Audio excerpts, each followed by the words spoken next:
Hello, kamusta tayong lahat? I praise my Father, I glorify His name, I exalt the name of Yahweh, the Almighty God, for His great love for us. He will never ever leave us.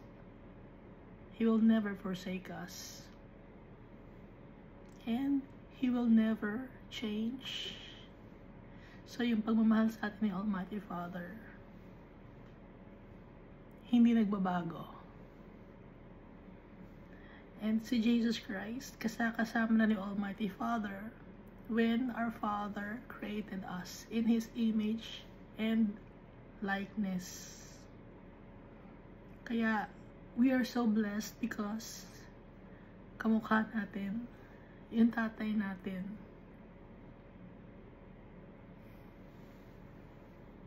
Lahat ng mga bagay binigay na sa atin ng tatay natin, the Almighty God, yung Creator natin. Binigay niya sa atin si Jesus Christ to cleanse us from our sins.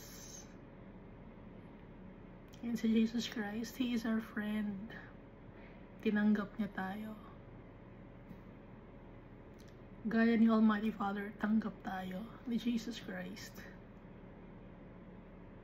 Very humble to Jesus Christ and merciful, just like the Almighty Father. Kahit na si Jesus ay sinaktan, pinatay ng mga tao, and yet Jesus said to the Almighty Father to forgive the people who hurt Him. Dahil sabi ni Jesus, hindi alam ng mga tao ang kanilang mga ginagawa. Kaya si Jesus Christ ang gagamitin nating pattern. Nag-set ng standard si Jesus Christ. Napakahirap ng standard ni Jesus Christ. Pero magagawa natin yon because si Jesus Christ, inabot niya tayo. Paano niya tayo inabot? Nasa mababang estado tayo kasi si Jesus Christ, nung pinanganak dito siya sa mundo at tumira siya sa mga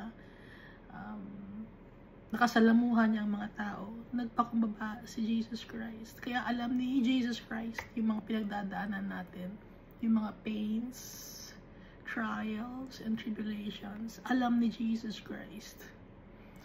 Alam ni Jesus Christ kung paano magutom. Alam ni Jesus Christ ang iwan ng mga tao, ang i-abandon ng mga tao. Alam ni Jesus kung paano awayin ng mga tao or abusuhin ng mga tao. Alam ni Jesus kung paano ang tao ay hindi nagmamahal sa kanyang kapwa-tao dahil na-experience ni Jesus yan. Kaya wala tayong reason para hindi magtiwala kay Jesus Christ tsaka kay Almighty Father.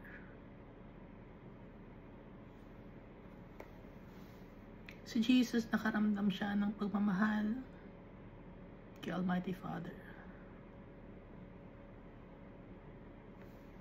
Hindi niya naramdaman ang mahalin ng isang tatay dito sa mundo. Dahil si Joseph, napanaginipan niya yung angel, no, natanggapin yung ipinagbubuntis ni Mary. So, ang mahal ni Joseph, yung mga totoong anak niya kay Mary. Alam naman natin na tatay-tatayan lang ni Jesus Christ si Joseph. Kaya syempre, ang mamahalin ni Joseph, yung kanyang mga totoong anak.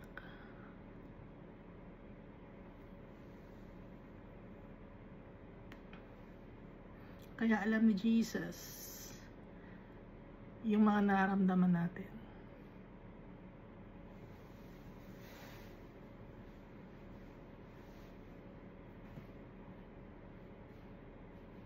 Yung pagod sa trabaho. Alam ni Jesus yan dahil bago siya nag-start ng kanyang ministry, siya ay isang carpenter.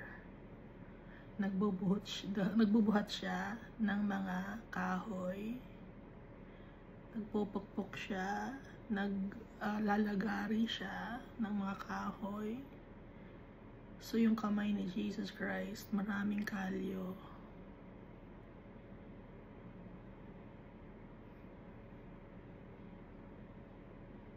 At nung nag-start na siya ng kanyang ministry, si Jesus Christ, walang tigil din sa pagtrabaho, pag-share ng salita ng Diyos. Share niya yung kabutihan ni Almighty Father dahil siya, nakasama niya si Almighty Father. Kaya yung buhay ni Jesus dito, napakahirap dito sa mundo. Kaya alam ni Jesus.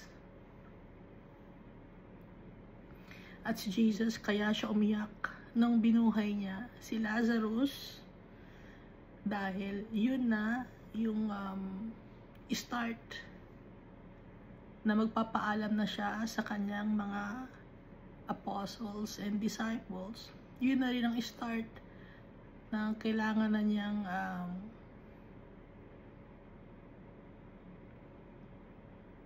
maramdaman yung excruciating pain dahil malapit na siyang ipako nung time na yon. Kaya umiyak si Jesus Christ.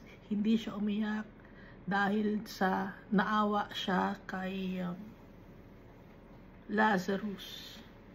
Dahil alam naman niya bubuhayin niya yun. Marami nang binuhay si Jesus Christ, diba, sa New Testament. Pero dun lang siya kay Lazarus umiyak. Dahil dun na siya magpapaalam. Yun na yung start. Na ibibigay niya ang kanyang buhay sa kanyang mga friends. Doon na na-finalize ng mga high priests and Pharisees na siya ay kunin at dalhin sa temple para husgahan. Na dapat tayo yun. Tayo dapat yung husgahan dahil tayo ang makasalanan. Pero inako lahat ni Jesus. Dahil great yung pagmamahal ni Jesus sa atin. Dahil tayo ay kanyang mga kaibigan. Tunay na kaibigan si Jesus Christ. Savior, Redeemer, King natin. At ipinakilala niya sa atin si Almighty Father.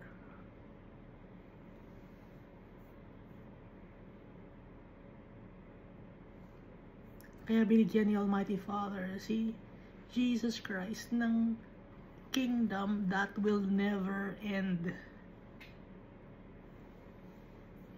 At sinishare ni Jesus Christ ang kanyang paghahari sa kingdom na yon, sa kanyang mga friends. At kung nasaan si Jesus, sabi ni Jesus, isama tayo. Prayer niya yon kay Almighty Father. So, at pag magpe-pray tayo, gagamitin natin ang name ni Jesus Christ. Wala nang iba tayong gagamiting name. Name lang ni Jesus Christ. So, ang worship natin, si Almighty Father, yung Creator natin. Si Jesus Christ, yung Savior natin, Redeemer. At ang Holy Spirit na nagko-comfort sa atin, kasama natin, pinapalakas tayo, giving us strength every day. Pinadala ni Jesus Christ ang Holy Spirit.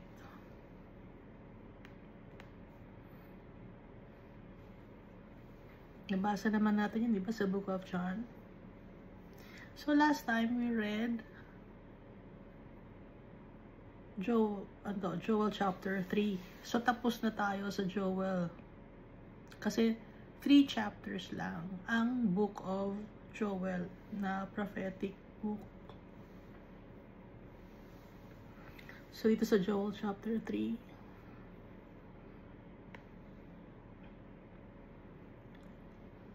like other prophetic books na nabasa na natin, Inuulit-ulit ni Almighty Father yung galit niya sa kasalanan. At magkakaroon ng judgment. Lahat ng mga tao ay mahusgahan. Valley of Josaphat. Meaning Yah has judged. So sa last days, sa end of time, si Jesus Christ ang magja-judge sa atin. Yun ay utos ni Almighty Father. Dahil si Jesus Christ binigyan ni Almighty Father ng power and authority.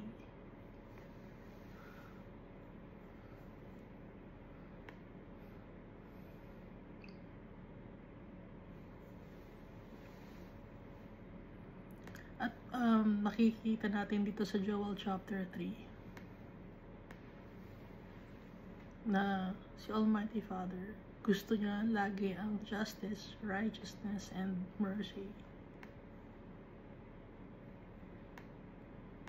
Ayaw niya na may mga tao ng abuso ng kapwa-tao. Ayaw niya na may mga injustices.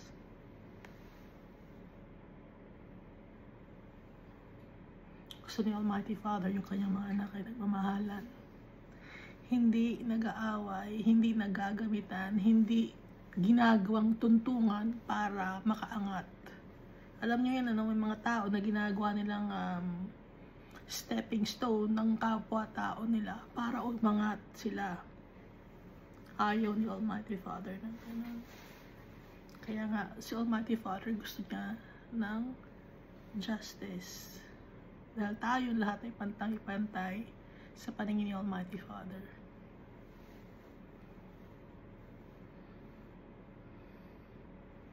Sa corporate world, ganun ang ginagawa ng mga nagtatrabaho. Lahat ay nagko-kompetensya para makaangat. Sometimes sisiraan yung kasama sa trabaho, sisiraan ang kung sino man para lang tumaas ang sweldo, makaangat sa iba. Ganun ang ginagawa.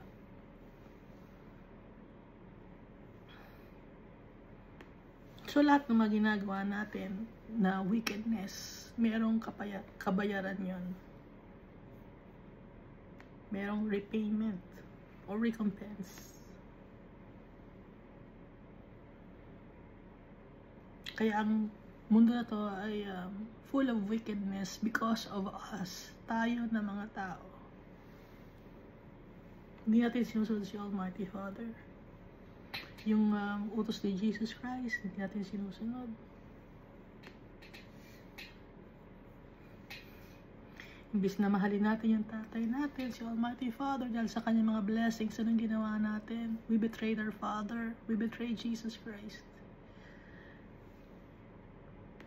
Pag nagkakasala ito, binibetray natin si Jesus Christ, si Almighty Father. At ang Holy Spirit ay nalulungkot pag ganon. Dahil umaalis ang Holy Spirit sa atin. Pag nagkakasala tayo. Kaya hihingi tayo ng kapatawaran lagi. At sino ang silver at gold na binabanggit dito sa verse 5 ng Joel chapter 3? Ang silver at gold ay ang mga anak ng Almighty Father. Ang kanyang inheritance, yung kanyang portion, yung kanyang treasure. Sino ang treasure? Ang mga tao, ang treasure ni Almighty Father. Silver and gold. Sa isang iglap kaya ni Almighty Father gumawa ng ganon. Nagawa nga niya ang buong mundo eh. Kaya hindi silver and gold ang treasure ni Almighty Father, kundi ang mga tao na nagmamahal sa Kanya, rumerespeto sa Kanya, at nagmamahal kay Jesus Christ. Yun ang treasure ni Almighty Father. At tayo, ang treasure natin, ang inheritance natin, ang tatay natin.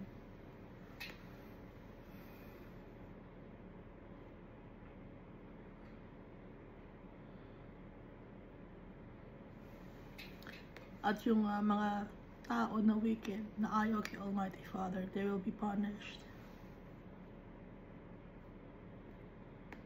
Na nabasa natin sa Book of Revelation.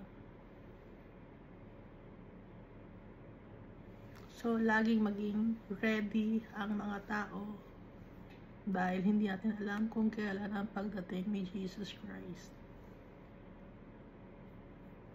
Dahil pag dumating na si Jesus Christ, isasama na ni Jesus Christ ang kanyang mga friends.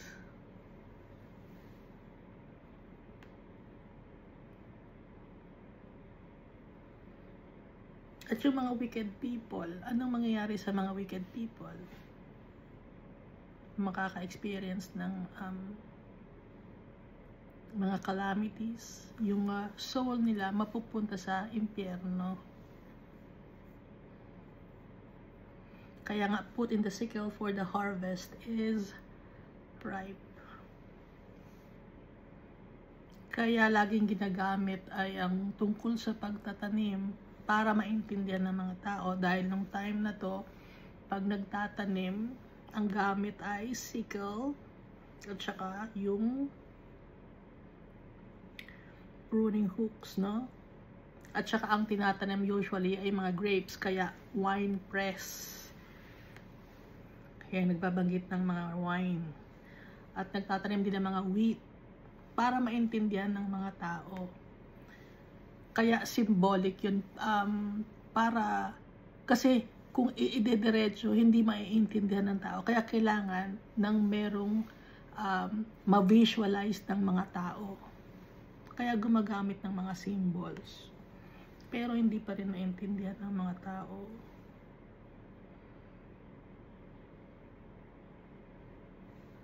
So sa pagdating ni Jesus Christ, the sun and moon will grow dark, and the stars will diminish their brightness. Yung galit ni Almighty Father, ipaparamdam niya. So bago dumating si Jesus Christ, ipaparamdam muna niya yung galit niya. Yung tribulation. Pero palalakasin ni Almighty Father ang kanyang mga anak. Heavens and earth will shake, but the Lord will be a shelter for His people. Pag sinabing heaven and earth will shake, may mga problema, calamities, pestilence, na ikagugulat ng mga tao, na mahihirapan ang mga tao. Pero, sino ang hindi masya-shake? Yung mga nagtitiwala kay Almighty Father, kasi si Almighty Father, He will shelter His people. And the strength of the children of Israel, siya ang ating kalakasan. Kaya hindi tayo matatakot. He is our strength. At itong mundo ay lilinisin ni Almighty Father, tatanggalin ang wickedness. At pag nawala ang mga wickedness, anong mangyayari? The hills shall flow with milk, and the brooks, and all the brooks of Judah shall be flooded with water. The Holy Spirit, no?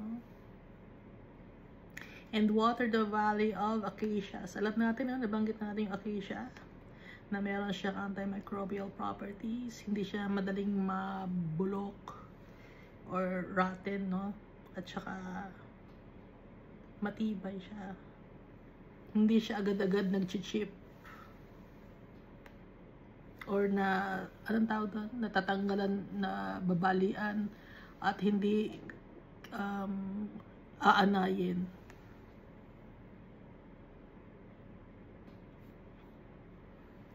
Tsaka for all eternity, kasama natin si Almighty Father and Jesus Christ, at tayo ay ma-acquit sa ating mga kasalanan. Malilinis tayo. Dahil tayong lahat ay makasalanan. Pero i-acquit tayo ni Almighty Father dahil nagtiwala tayo sa Kanya. Ibinigay natin ang buong nating pagkatao kay Almighty Father at kay Jesus Christ. Kaya ma-acquit tayo sa ating mga kasalanan. Dahil si Almighty Father, He dwells in Zion. So, dito na tayo sa Amos. Medyo mas mahaba lang ang Amos. Mas madaming chapters ang Amos compared sa Joel. Si Amos, nabuhay siya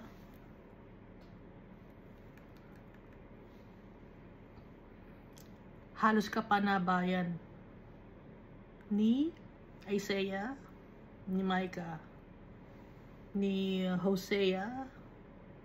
Natapos na natin yung Hosea, di ba? Tsaka yung Isaiah. Kapanabayan din ni Amos, si Jonah, at saka si Micah. So, ang vision na nakita ni Amos ay patungkol sa Israel.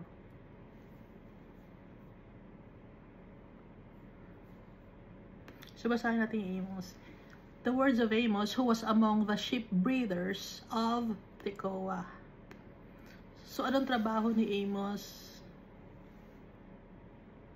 Siya ay sheep breeder or sheep farming.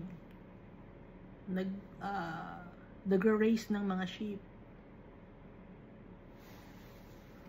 At saka yung mga byproduct ng sheep like wool, no? Saka milk. May milk pala yung sheep. Saka yung meat, no? And parchment. So, pwedeng gawing sulatan pala yung balat ng sheep. So, galing sa Tekoa, si Amos. Doon siya nakatira. Doon siya sheep breeder. Tekoa means trumpet.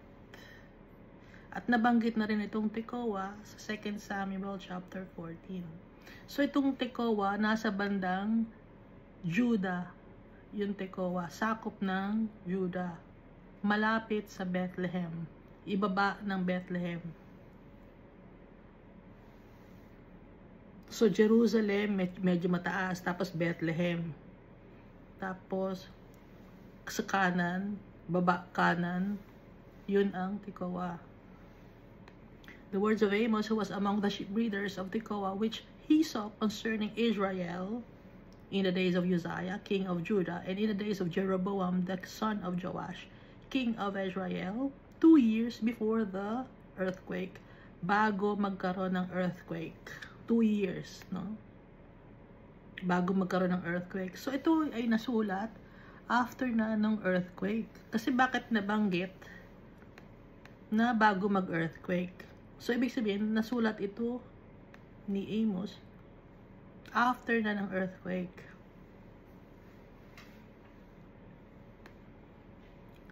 Yung vision na nakita ni Amos na binigay ni Almighty Father ay patungkol sa Israel. Yun yung days na king si Uzziah nung time ng Judah, dun sa Judah. Kasi nga dalawa, 'di ba? Kingdom of Judah and Kingdom of Israel. So, yung vision patungkol sa Israel. Pero nung time na yon, ang king ng Judah ay si Uzziah at ang king ng Israel ay si Jeroboam na anak ni Joash. Verse 2, and he said, the Lord roars from Zion. So, roar meaning hari, di ba? From Zion. Zion means heaven or the pinnacle, no? Or citadel of the Almighty Father. And utters his voice from Jerusalem. So, nagbigay ng salita or words si Almighty Father from his throne. The pastures of the shepherds mourn, and the top of Carmel withers.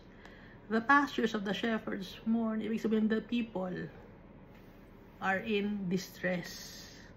Kasi yung mga shepherds, yun yung mga leaders. Yung pastures, ito yung society.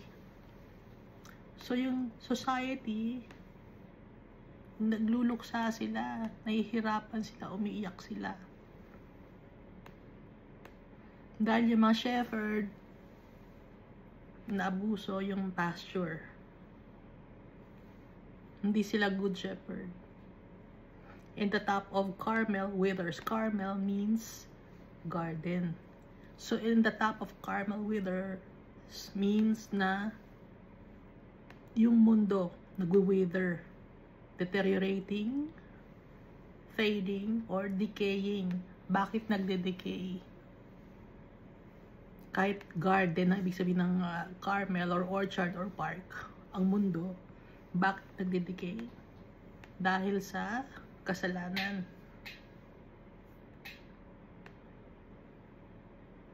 Verse 3.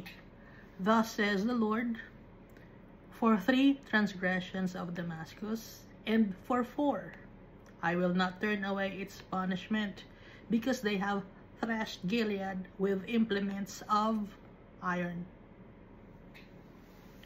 Para sa 3 pagkakamali ng Damascus, at para sa 4, hindi ko tatanggalin ang aking kaparusahan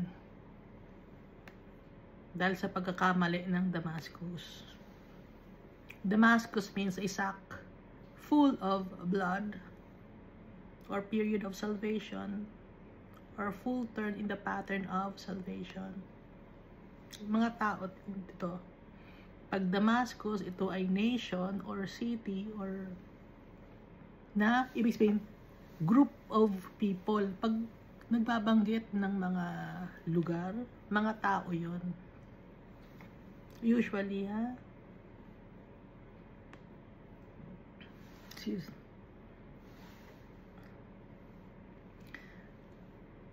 so paparusahan ni Almighty Father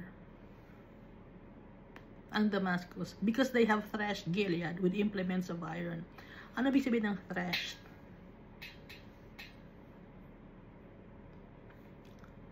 Thrashed meaning battered or beaten. Gilead. Gilead means heap of testimony with implements of iron. Yung testimony or site of testimony, sinira ng Damascus. Sino yung Damascus? Mga tao. Sinira nila, dinumihan nila,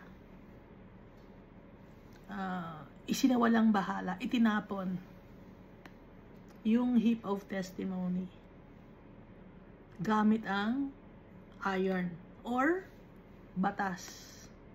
Ito ang ibig sabihin nito. Anong ibig sabihin nun? Nitong verse 3. It's not acknowledging God. Hindi ina-acknowledge si Almighty Father. Tinanggalan si Almighty Father ng karapatan. Dahil si Almighty Father, He's powerful. Heap of testimony na siya ay buhay, na siya ay dapat parangalan. Anong ginawa ng mga tao? Tinanggalan ng karapatan. Binubura si Almighty Father sa mundo. Verse 4, but I will send a fire into the house of Hazael. Hazael meaning one who sees God or God has seen.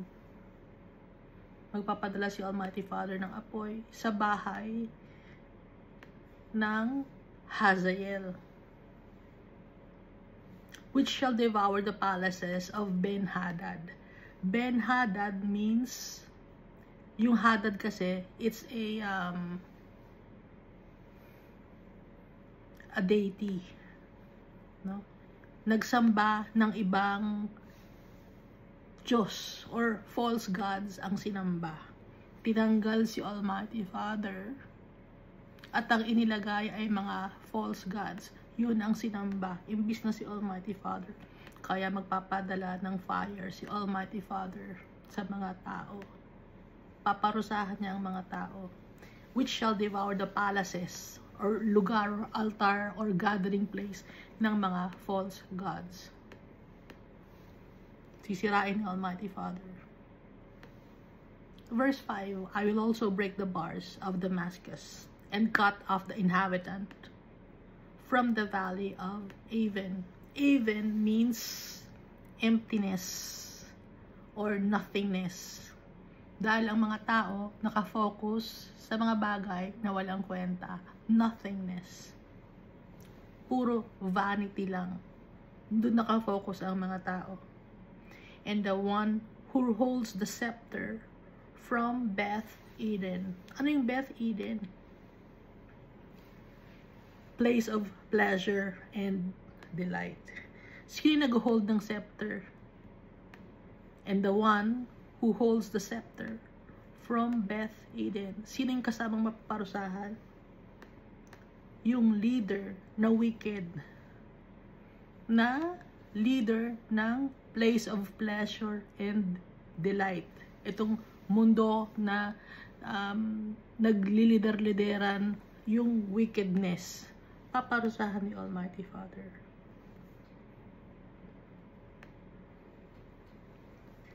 The people of Syria shall go captive to Kir, says the Lord. Yung mga tao na sumamba sa false gods, saan mapupunta? Syria means citadel or elevated. Ang mga tao sa mundo, saan sila mapupunta? Shall go captive to Kir. Kir meaning wall or enclosure. Or, pag sinabing wall or enclosure, ano lang, walang labasan. Parang jail.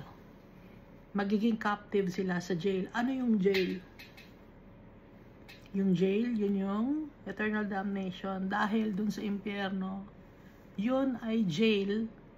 Ang pagkakaiba nga lang, meron dong apoy. At hindi na makakalabas ang mga tao or kaluluwa ng mga tao doon sa impyerno. Yun ang pagkakaiba ng jail dito sa mundo at jail na may mga apoy. Yun yung impyerno, Hades or Sheol. So yung mga tao na sumasamba sa mga false gods, hindi na-acknowledge yung Almighty Father. Nakafocus lang dito sa mundo na to ang mga tao. Sila ay mapaparusahan. Mapupunta sila sa enclosure, enclosed place kasi yung impyerno, hindi ka makakalabas doon. Walang pinto doon na makakalabas ka o makakapasok ka. Itinatapon doon. Itinatapon na pag ganun, parang basurahan.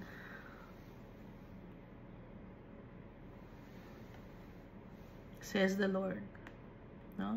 Sabi ni Almighty Father. Verse 6. Thus says the Lord, for 3 transgressions of Gaza, and for 4, I will not turn away its punishment, because they took captive the whole captivity to deliver them up to Edom. So yung una, for 3 transgressions of Damascus. Ito naman pangalawa, for 3 transgressions of Gaza. Ano yung Gaza? It's a strong city. So ano naman yung strong city na yun? Mundo pa rin yun. Iniiba-iba lang ang pangalan. So, ay ibig sabihin ng transgressions, no? Nag-violate ng mga law ni Almighty Father or yung covenant or yung treaty, bina-violate. So, dahil sa nag-violate tayo ng mga law ni Almighty Father, ang mga tao, tsak sila na mapaparusahan. Dahil, because they took captive the whole captivity to deliver them up to Edom. Edom means red all over.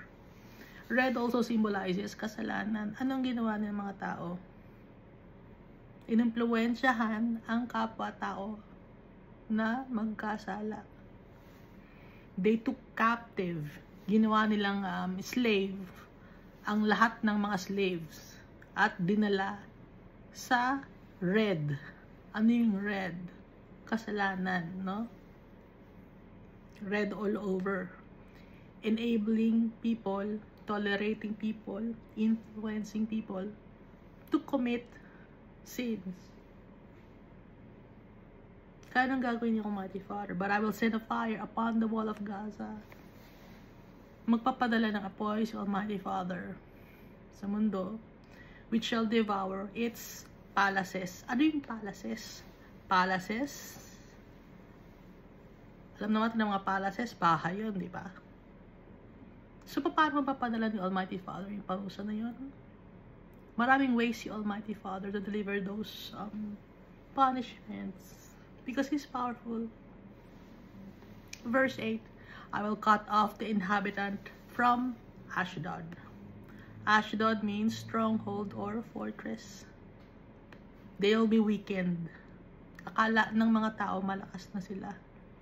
Pero they will be cut off. Tatanggalan sila ng inheritance. Ashdod also, ito yung lugar na Ashdod na ang meron silang false gods. Ang false gods nila ay si Dagon. Na si Dagon or Dagon, yung sombrero nun, korteng bibig ng isda. Meron ba kayong kilala na religious leader na ang sombrero ay korteng bibig ng isda?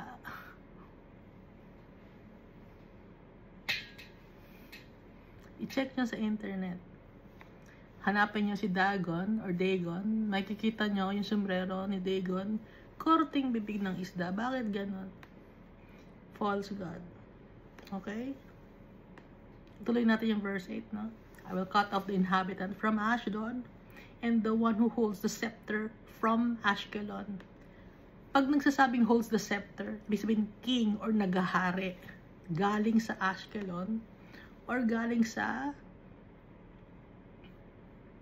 fire of infamy. Ang ibig sabihin Ashkelon. Ashkelon also means way.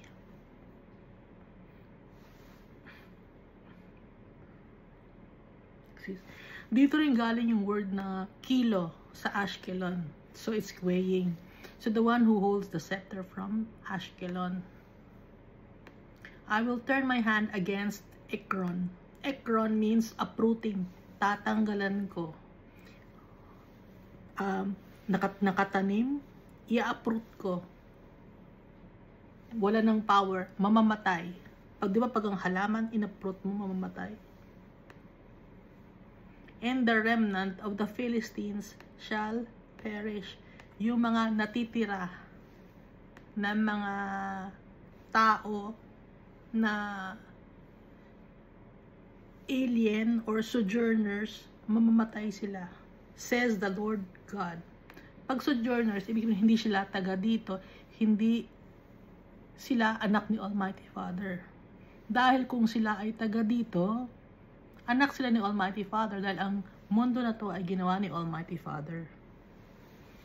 Pero, itong mundo na to ay sinakop ni Satan.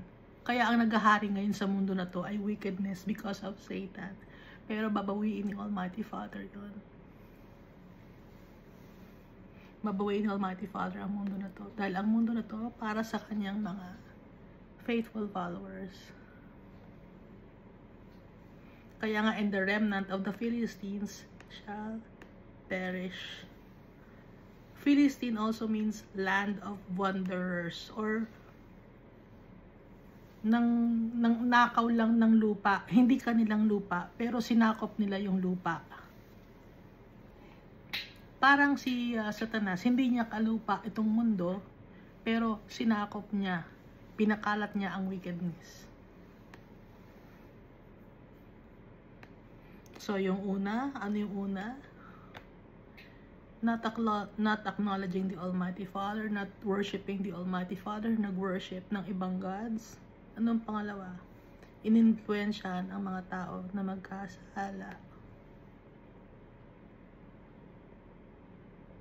Kaya, yung mga tao na mga Philistines,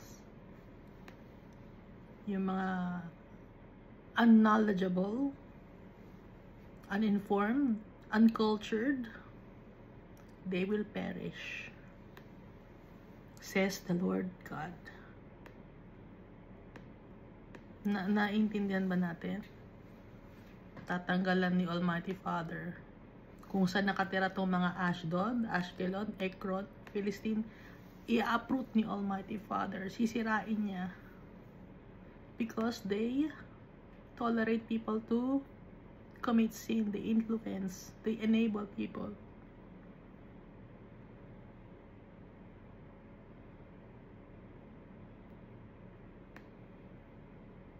naging slave to sin na naman kasi because they took captive the whole captivity. Naintindihan natin. Verse 9. Thus says the Lord, for 3 transgressions of Tyre and for 4. So pangatlo na to, di ba? Ano yung una? Anong unang lugar? Damascus. Yung pangalawa, Gaza. Pangatlo, itong Tyre. For 3 transgressions of Tyre and for 4. I will not turn away its punishment, because they delivered up the whole captivity to Edom, and did not remember the covenant of brotherhood. Hinayaang magkasala ang mga tao at hindi inalala ang covenant of brotherhood. Ano ba yung covenant of brotherhood? Ano ba yung utos sa atin? Mahalin natin yung kapwa-tao natin, ano? Una, mahalin natin si Almighty Father ng buong puso, buong kaluluwa, buong mind, body, and soul. Mahalin natin si Almighty Father. And yung second ay mahalin natin yung kapwa-tao natin. So, ano dito?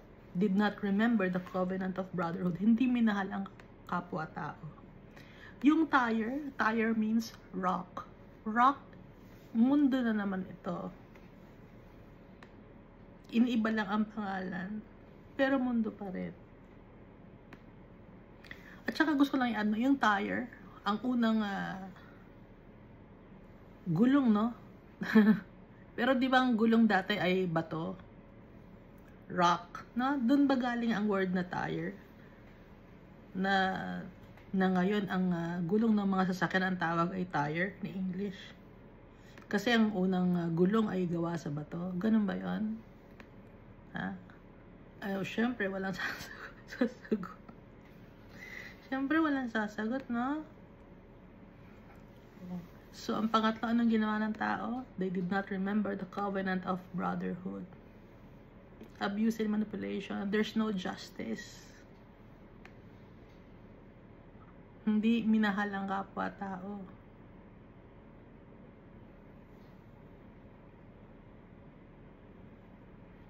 But I will send a fire upon the wall of Tyre, which shall devour its palaces. Magpapadala pa rin si Almighty Father ng fire.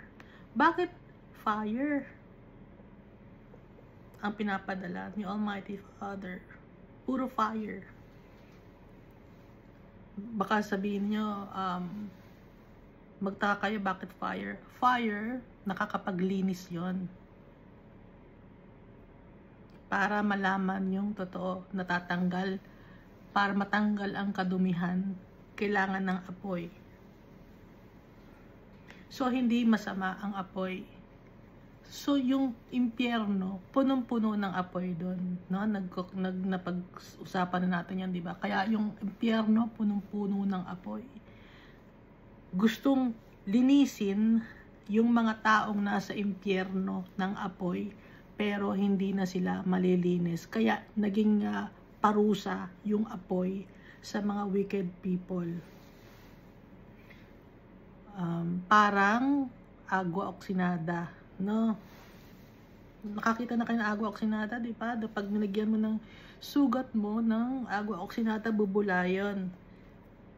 Ngayon, pag malinis na yung sugat mo, matatanggal na yung bula ng agua oxinada. Pero sa impyerno, hindi matanggal yung apoy. Dahil yung wickedness nandun na, naka-embedded na sa kaluluwa ng tao.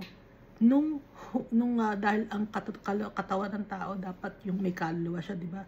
Pag humiwalay na ang kaluluwa sa katawan, yung kasalanan nandun sa kaluluwa.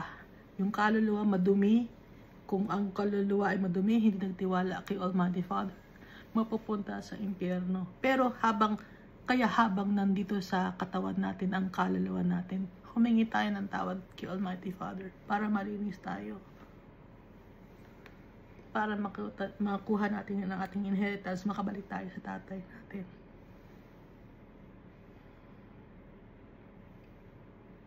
Verse 11. Thus says the Lord God, for 3 transgressions of Edom, and for 4. So, pang-apat na to, di ba? Ano yung una? binanggit, Damascus, Gaza, Tyre, at ngayon, ang pang-apat ay ang Edom. For 3 transgressions of Edom, and for 4, I will not turn away its punishment, because he pursued his brother with the sword. Bakit? Hinabol niya ang kanyang kapatid ng sword, and cast off all pity. His anger tore perpetually, and he kept his wrath forever. Sowing hatred, murder, jealousy, strife, dissension. Ano pa ba yun? Mga chismoso. Okay? Because he pursued his brother with sword. Paninirang puri.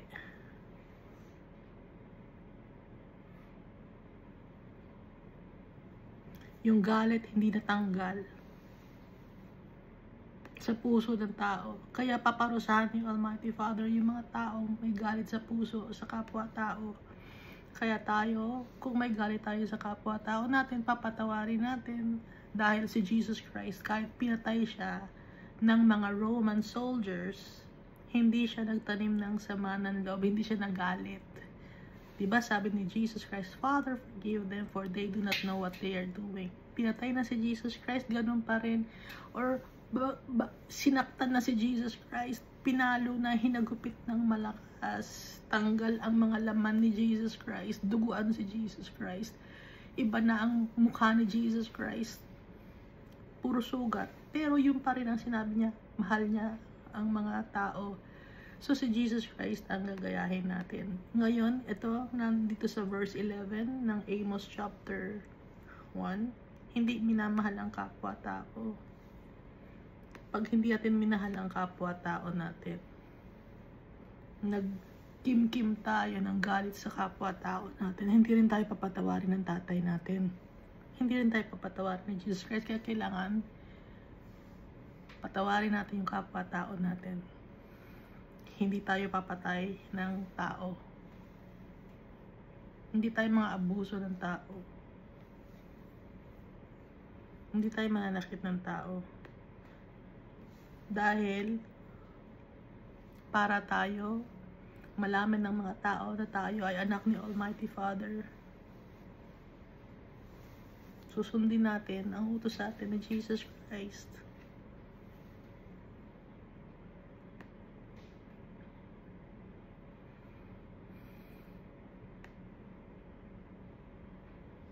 May mga tao na pag sinasaktan sila ng kapwa-tao nila, nagbabago sila, no? Nagbabago na ugali.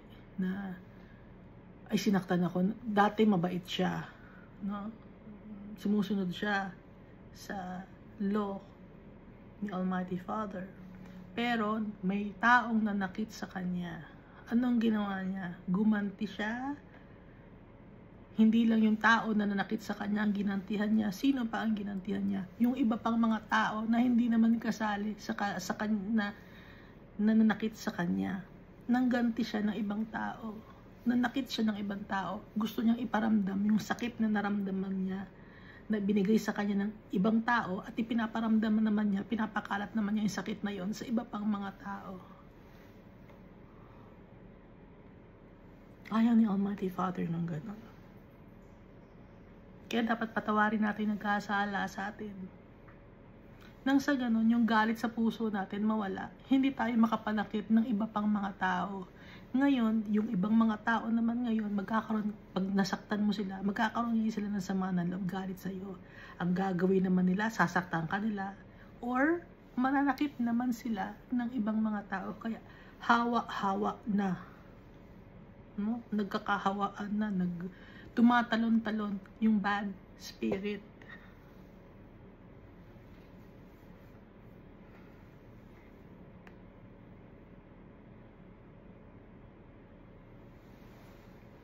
Kaya, ang gagawin ni Almighty Father, paparusahan niya.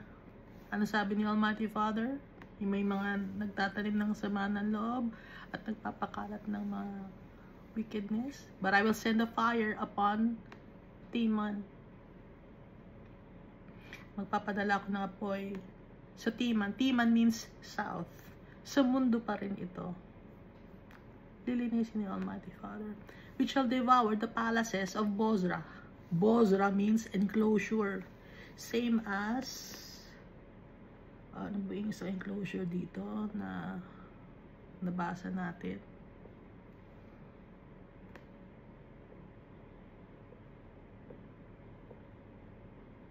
Yung jail. Kir. Kir and Bozrah, same meaning. It's sheepfold or enclosure. Kasi nakatira tayo sa sheepfold. Tayo yung sheep. Ano ba yung sheepfold? Yung nandito lang tayo, hindi tayo maalis. Enclosure. Hindi tayo nakakapunta ng ibang planeta. Kung may iba pa planeta. Hindi nakakalabas ng Earth. Okay? Hindi naman tayo nakakalabas ng Earth eh.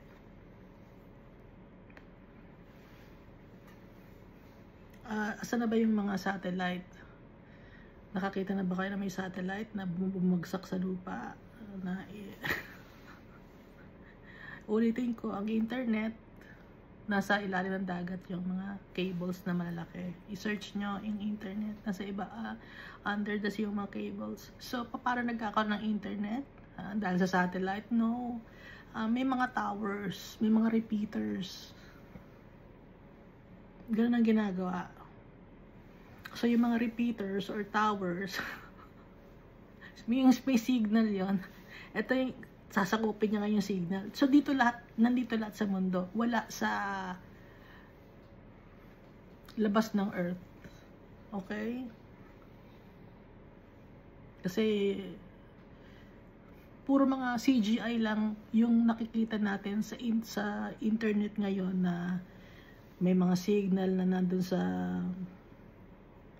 labas ng Earth, tapos si-signal na naman CGI lang yun, computer generated images. I-check nyo yung internet kung nasa ilalim ng dagat yun.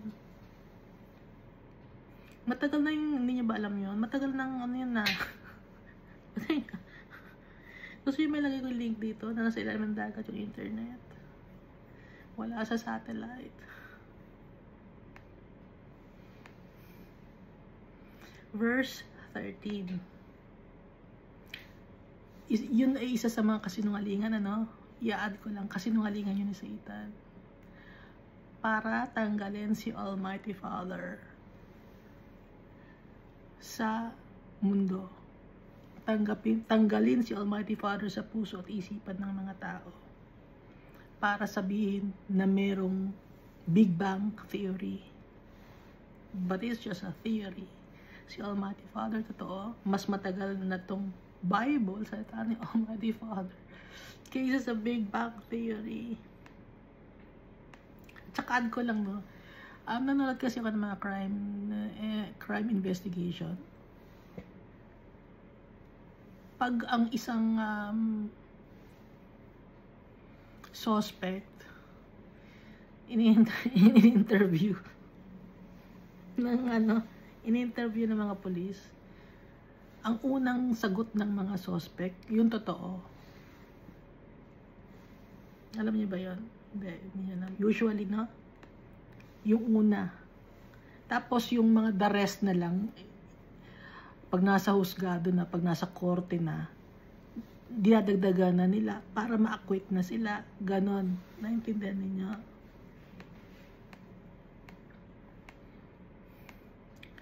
Ano lang yun, sample lang yun, okay? Hindi ko alam kung naiintindihan niyo ako.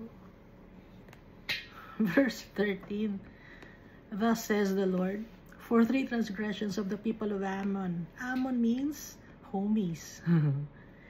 People or tribe, mga katribo. And for 4. I will not turn away its punishment because they ripped open the women with child in Gilead, that they might enlarge their territory. Ano to? So, pang ilan na to? Pang 5 na. No? Ulitin natin. Ano yung una? Damascus. not acknowledging the Almighty Father, not removing the Almighty Father from the hearts and minds of the people, and worshiping foreign gods. Ano yung pangalawa? Gaza. No? Hinikayat ang mga tao na gumawa ng kasalanan. Nagiging slave to sin ng mga tao. Ano yung pangatlo? Walang justice sa mundo, hindi minamahal ang kapwa-tao. Minamanipulate ang tao, hindi inaalala yung mga nakasulat sa law ni Almighty Father tungkol sa justice. Pangapat, yung Edom. Ano yung Edom? Ito yung murder and galit, paninirang puri, panchichismis sa kapwa-tao.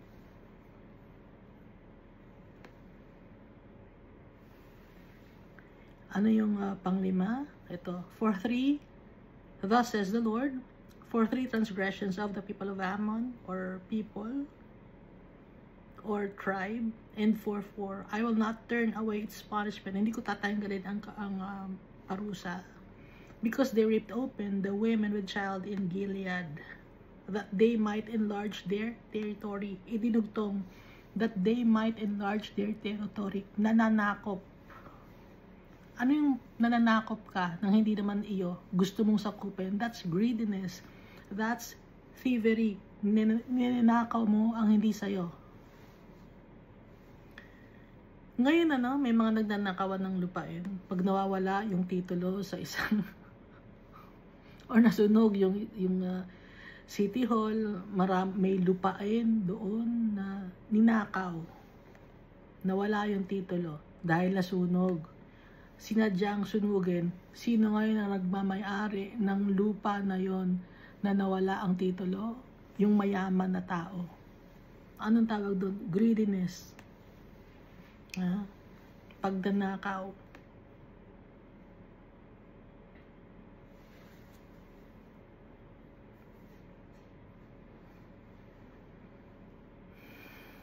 Verse 14, but I will kindle a fire in the wall of Rabbah. Rabbah means great city. Great city pa din. Iba-ibang location, iba-ibang mga words like ano ba yung great city na nabanggit natin pero ibang tawag.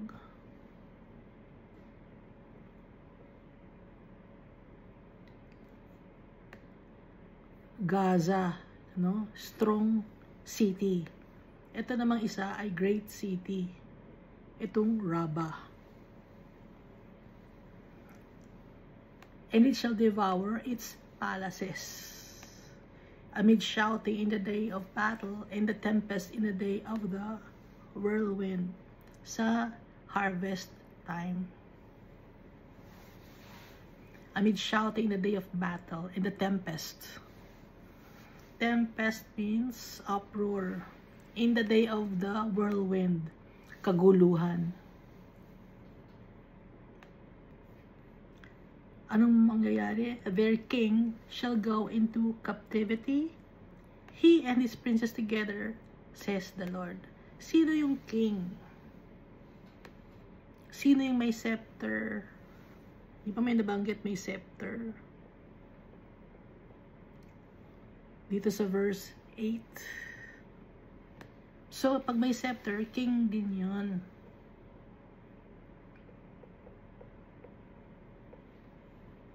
So, sino yung king? Naghahari-harian dito sa mundo na to.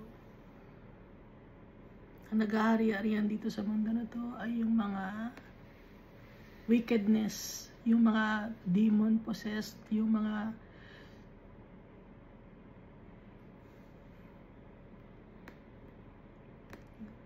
ayaw kay Almighty Father, yung gusto nila na mamuhay sa kasalanan. Yung king nila, yung dragon, yung Leviathan, si Lucifer.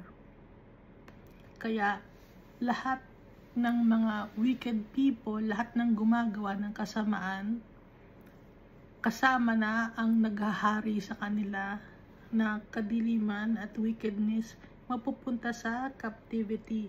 Kasama na doon yung mga leaders niya, mga bataan niya, he and his princes together.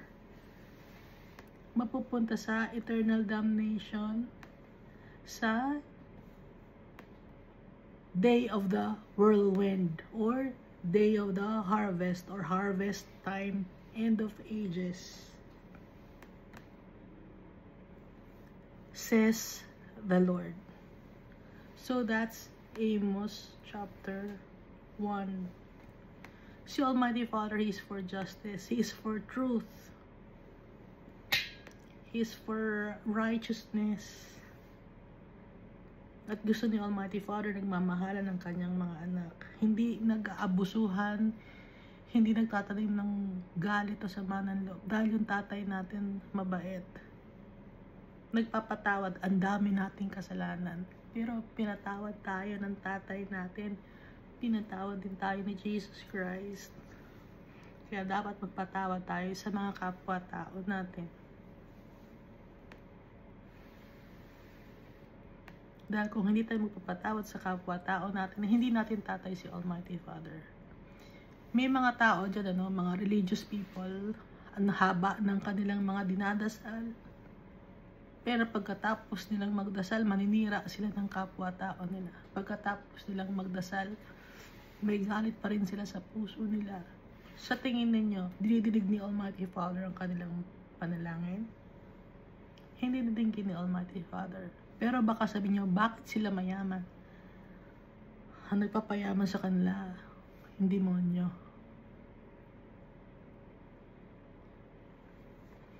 Para hindi nila malaman ang katotohanan, para manatili silang bulag.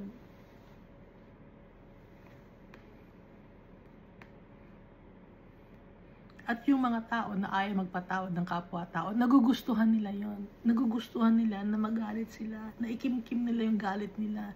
Hindi ko alam ba't nagugustuhan nila. Hindi ko maintindihan.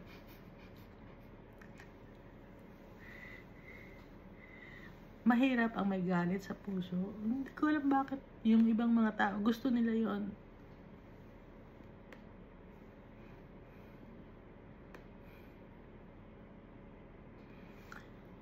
So, anong turo sa atin ng Almighty Father?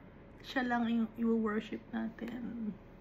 Ngayon, kung may galit ka sa puso mo, kung nagnanakaw ka ng dignidad ng ibang tao, wala sa'yo si Almighty Father. Hindi mo mahal si Almighty Father. Hindi mo ina-acknowledge si Almighty Father dahil ang utos ni Almighty Father. Mahalin yung kapwa-tao natin. Kaya nga nakalagay ito sa verse 3, because they have threshed Gilead with implements of iron. Sinira yung testimony or yung law ni Almighty Father or yung holiness ni Almighty Father. Tinanggalan si Almighty Father ng karapatan. Pag tayo nanatili tayo sa kasalanan, tiyatanggalan natin si Almighty Father ng karapatan.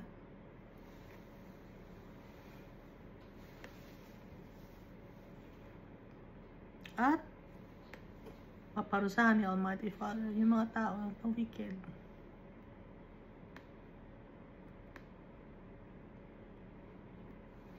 Kaya bumalik na tayo sa tatay natin. Kung may galit tayo sa puso natin, kung chinchismis natin ang kapwa-tao natin, tigilan na natin.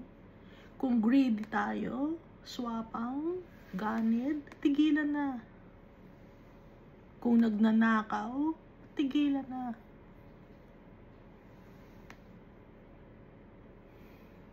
Kung may inggit sa kapwa-tao, or gusto mong magkabaha-bahagi ang mga tao, tigilan na.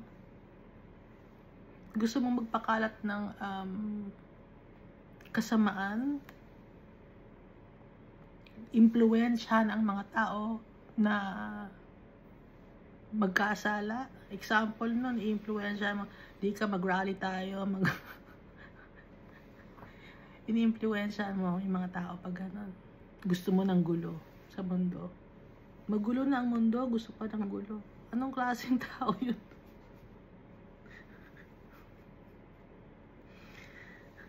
At yung mga hindi nagbibigay ng justice,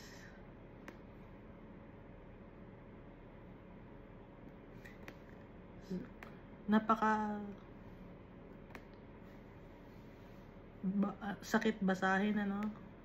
Nasasaktan ako, nahihirapan ako,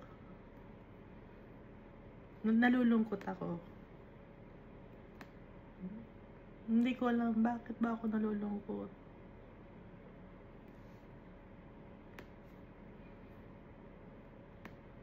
Pag nababasa ko yung pag nagagalit si Almighty Father sa mga tao, matigas ang ulo ng mga tao, ayaw sundin si Almighty Father. Lahat na ng blessings binigay na sa atin, pero yung utos ni Almighty Father hindi pa natin magawa. Kaya saktan natin yung tatay natin. Pakabait ng tatay natin. Hindi deserve ni Almighty Father yung ginagawa natin sa tatay natin na pananakit.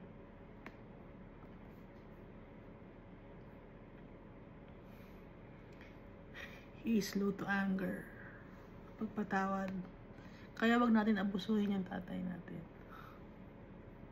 Mahal na mahal niya tayo. Pero darating ang oras na bibigyan niya ng justice yung sarili niya at yung mga saints. Kaya magtiwala tayo sa tatay natin. Magtiwala tayo kay Jesus Christ through the power of the Holy Spirit. Thank you, and God loves us all so much.